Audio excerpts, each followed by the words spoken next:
प्रधानमंत्री के बयानों को लेकर नाराज है कांग्रेस।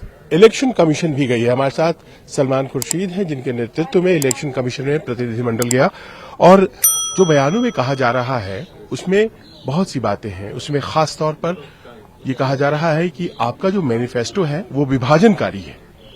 देखिए, आप तर्क पेश करें। अगर आपको मैनिफेस्टो से कोई भी आपत्ति है तो आप तर्क पेश करें, हम उसका जवाब देंगे। लेकिन ऐसे आरोप लगाना, वो भी एक नेशनल पार्टी पे ये आरोप लगाना कि यहाँ विभाजनकारी मैनिफेस्टो है, कैसे हो सकता है? हम ये बताइए कि आज कैसे विभाजनकारी मैनिफेस्टो हो सकता है? पूरा समय विभाजन में ये लोग लगे रहते हैं कि समाज का विभाजन ये लोग कर दें और फिर आके इल्जाम हम पे लगाते हैं। वो तो क्या होगा, वो तो बिल्कुल वैसे ही हुआ कि झूठा चोर कोतवाल को डांटे।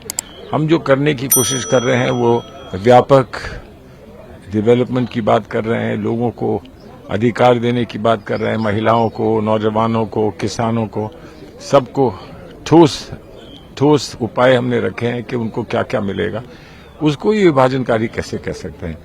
उसका तो यही मतलब हो सकता है कि अगर हम नौजवानों को रोजगार देने की बात कर रहे हैं तो वो विभाजन होगा इस देश का। अगर रोजगार देंगे महिलाओं को, अगर हम कोई महिलाओं को हम सहयोग देंगे तो वो विभाजनकारी होगा। ऐसी बात क्यों कहते हैं? ये शोभा नहीं देता है प्रधानमंत्री को। लेकिन आपने बस एक पक्ष उनके बयानों का देखा, दूसरा पक्ष वो दावे भी कर रहे हैं।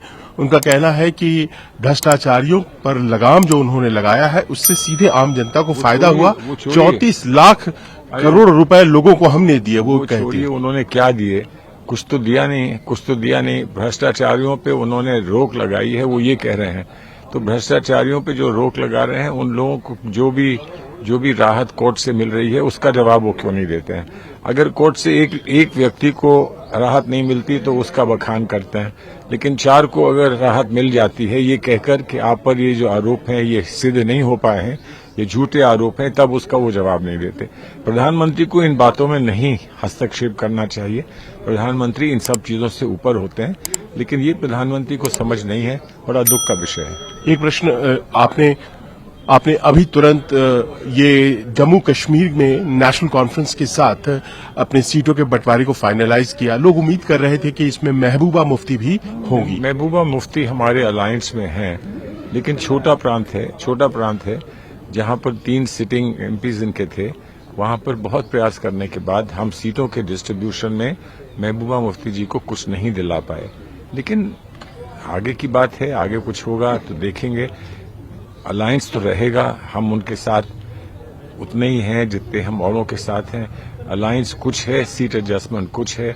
कई जगह ऐसा हो जाता है, कभी कभी ऐसा हो जाता है, तो उसको समझने की आवश्यकता है, उस पर टीका टिप्पणी करने की जरूरत है। आखिरी प्रश्न, आपके सहयोगी गुलाम नबी आजाद वो आपके खिलाफ है और अनंतनाग की सीट पर लड़ेंगे, ऐसा अभी तक वो हमारे सहयोगी अब नहीं बचे ना। अब हमारे सहयोगी नहीं बचे, अब वो किसके सहयोगी हैं ये तो आप उनसे पूछिए।